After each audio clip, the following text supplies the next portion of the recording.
Instagram ini dinobatkan sebagai media sosial yang paling sering digunakan untuk melakukan perundungan atau bullying secara online. Dalam laporan riset dari Microsoft 2020, survei untuk mengukur tingkat kesopanan pengguna internet, netizen Indonesia menempati ranking bawah.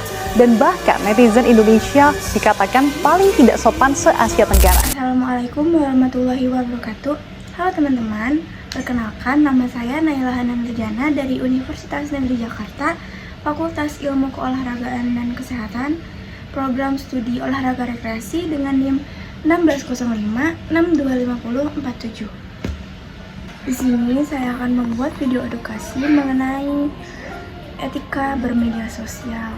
Karena maraknya cyberbullying atau ujaran kebencian di Indonesia dengan perspektif Islam.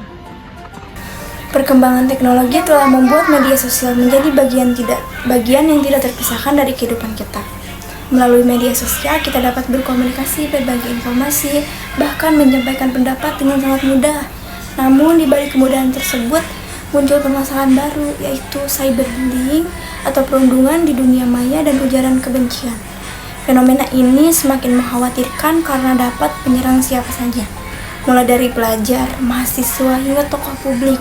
Salah satu kasus yang menarik perhatian masyarakat adalah kasus Timothy Anugrah Saputra, mahasiswa dari Universitas Udayana, yang memicu diskusi luas mengenai pentingnya etika dalam berinteraksi di media sosial dan lingkungan kampus. Kasus ini mengingatkan kita bahwa perkataan dan tindakan, baik secara langsung maupun melalui media digital, dapat memberikan dampak yang sangat besar. Cyberbullying merupakan tindakan menghina, mengejek, mengancam, mempermalukan, atau menyerang seseorang melalui media digital seperti Instagram, TikTok, Facebook, maupun Twitter. Dalam kasus Timothy, perhatian masyarakat tidak hanya tertuju pada dugaan perundungan yang terjadi, tetapi juga pada banyaknya komentar warganet yang bernada menghina, mengejek, bahkan menyebarkan informasi tanpa memastikan kebenarannya. Penelitian yang mengkaji komentar netizen terhadap kasus tersebut menemukan adanya body shaming, pelabelan negatif, dan agresi verbal di media sosial. Hal ini menunjukkan bahwa ruang digital masih rentan menjadi tempat terjadinya kekerasan verbal. Fenomena ini menunjukkan bahwa media sosial dapat memberikan manfaat apabila digunakan dengan bijak, tetapi juga dapat menjadi sarana menyakiti orang lain apabila tidak disertai etika.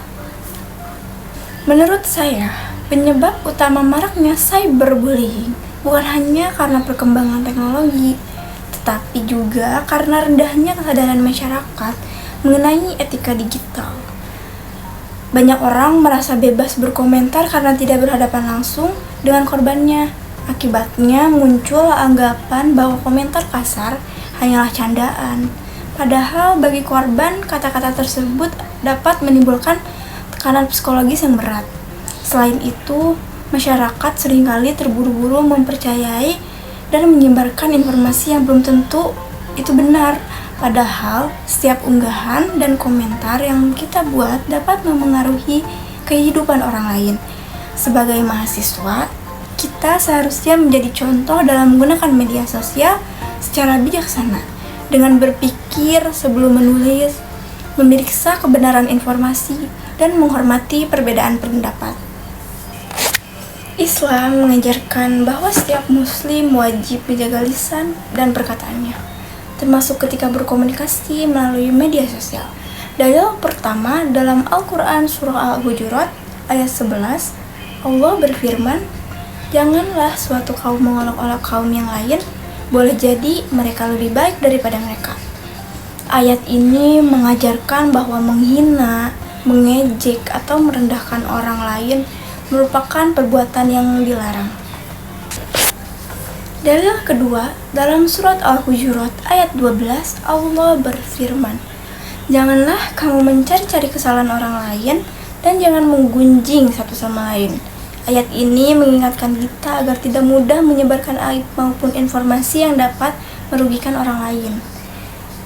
Adapun dalil ketiga dalam surah Al-Isra ayat 53, Allah berfirman, "Katakanlah kepada hamba-hambaku agar mereka mengucapkan perkataan yang lebih baik." Artinya, Setiap ucapan maupun tulisan yang kita buat seharusnya membawa manfaat, bukan kebencian. Adapun hadis, Nabi Muhammad bersabda, "Barang siapa beriman kepada Allah dan hari akhir, hendaklah ia berkata yang baik atau diam." Hadis riwayat Sahih Bukhari dan Sahih Muslim. Hadis ini mengajarkan bahwa sebelum menulis komentar di media sosial, kita perlu bertanya kepada diri sendiri, apakah tulisan ini membawa manfaat atau justru menyakiti orang lain. Menurut saya, etika bermedia sosial merupakan cerminan akhlak seseorang. Kemajuan teknologi tidak akan membawa manfaat apabila tidak disertai dengan akhlak yang baik. Kasus Timothy menjadi pengingat bahwa komentar, ejekan, atau unggahan yang dianggap sepele dapat memberikan dampak besar bagi kehidupan seseorang. Oleh karena itu, kita harus membangun budaya digital yang lebih santun, saling menghormati, dan penuh empati. Kesimpulan yang dapat kita ambil yaitu media sosial bukan hanya tempat untuk menyampaikan pendapat, tetapi juga tempat untuk menunjukkan akhlak kita sebagai seorang muslim.